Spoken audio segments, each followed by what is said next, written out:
Hi guys, hola, konnichiwa, guten tag, bonjour, greetings from Canada. In this video, you'll learn how to make a few different tea party themed cookies using royal icing. If you're interested in watching me decorate without voiceover or captions and just listening to relaxing music, please click here to watch my original video. For this cute little teacup, I'm starting by outlining the edges with a slightly thicker consistency icing.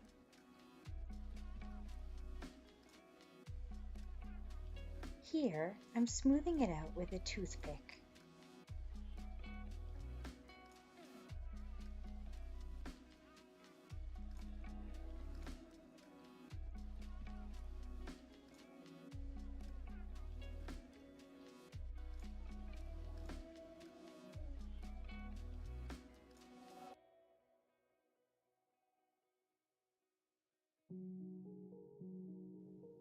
I'm filling in the cookie with flood icing, which is a thinner consistency like liquid honey.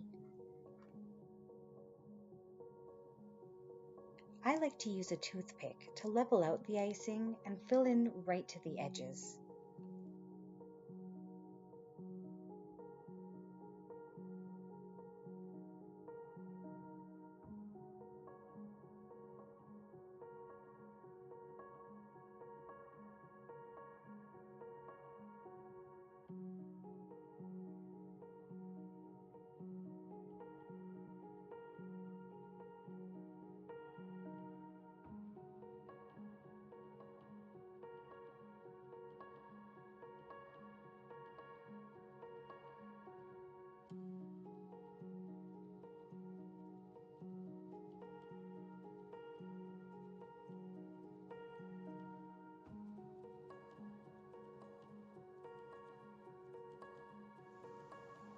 While the icing is still wet, I'm adding some pink flood and mixing it around a bit with a toothpick to create a painterly rose pattern. If you've blended too much, you can add a drop of pink or white icing and just keep working with it until you're happy with the results.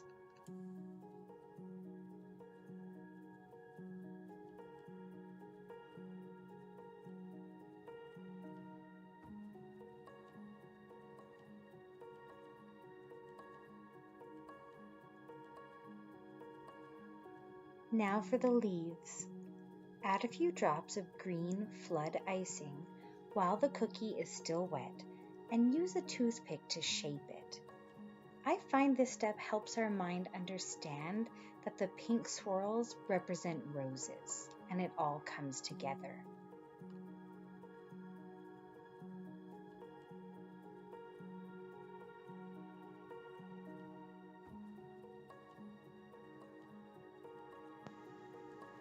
Here are a few ideas for teapots.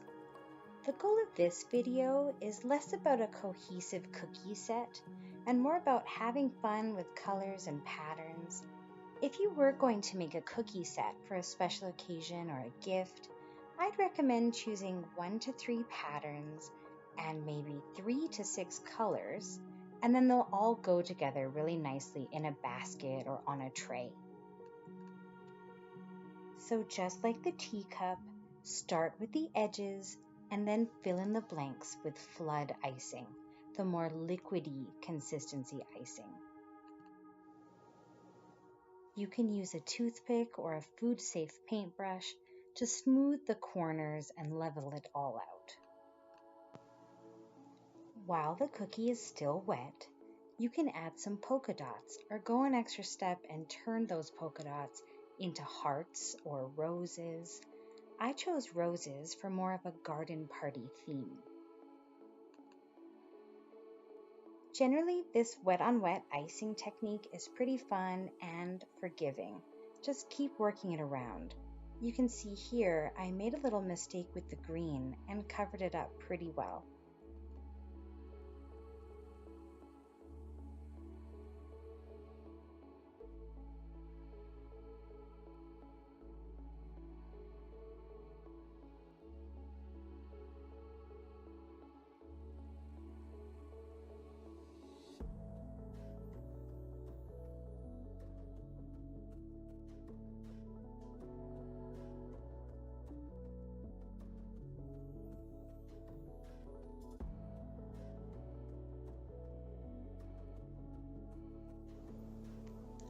find that if you're making a lot of cookies in one sitting, sometimes the flood icing becomes a bit too liquidy, probably from the heat of your hands on the piping bag.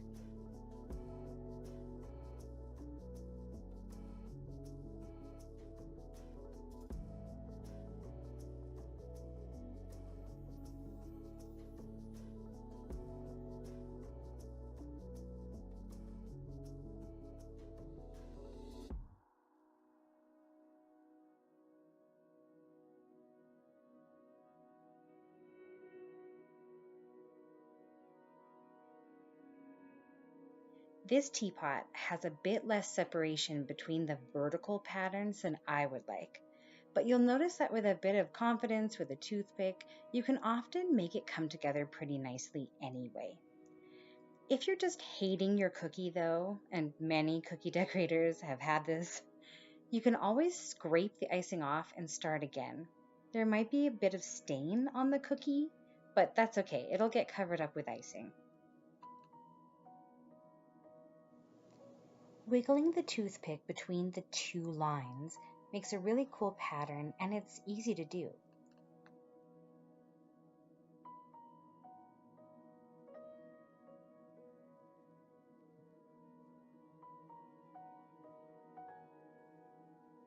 Once the cookie is mostly dried, use thicker outline icing to add a few details to separate the lid from the body of the pot. You'll notice that I often start by filling in the smaller areas before flooding the larger areas. This is so it has a bit of a head start for drying time to reduce the colors bleeding together later on.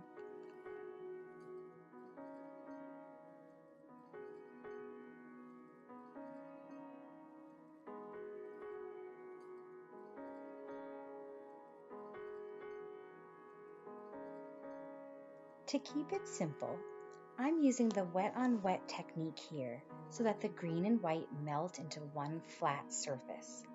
The line between them has minimal bleeding, but it isn't perfectly straight. If you want to have cleaner lines or a more obvious separation between the parts of the pot, like the lid, I'd suggest starting with the body of the pot, then letting it dry before filling in the lid section later on. You may have seen my one cookie cutter, 4 different roses video linked above. Some of the techniques were a bit more advanced. For this video, I wanted to keep things beginner friendly.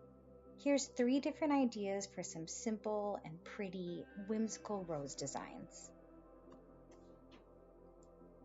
This one is the classic fill in the blanks, outline then flood method. I made the leaves a bit jagged on the edges, then used a toothpick to pull the icing into the tiny spots.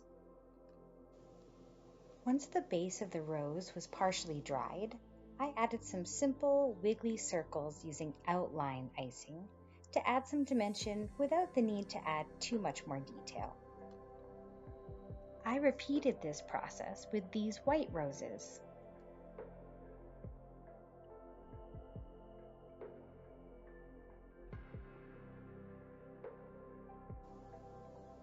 Adding a few lines for veins on the leaves make them come to life.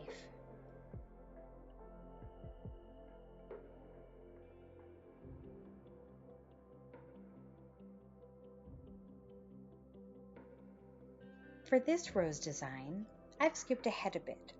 Off camera, I used outline icing to draw on some details and then let it dry. Rather than the puffed up effect of the previous roses, this one is going for the opposite effect. I'm using a food-safe paintbrush to paint on a bit of watered down flood icing. This dries a bit shinier than the regular icing methods, so the change in texture can be nice to add to a cookie set to break things up and highlight the different techniques.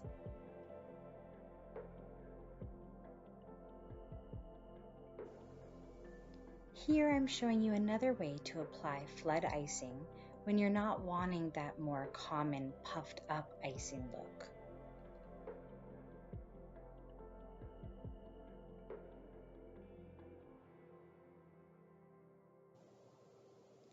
Adding details on top draws attention to your line work.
There you go, some beginner-friendly ideas for tea party cookies. I hope you enjoyed this tutorial and learned something new. Please leave me a comment below if you have any cookie themes you would like me to try. Thank you for watching. Don't forget to like and subscribe and click the bell to be notified so you don't miss out any of my upcoming videos. See you next time!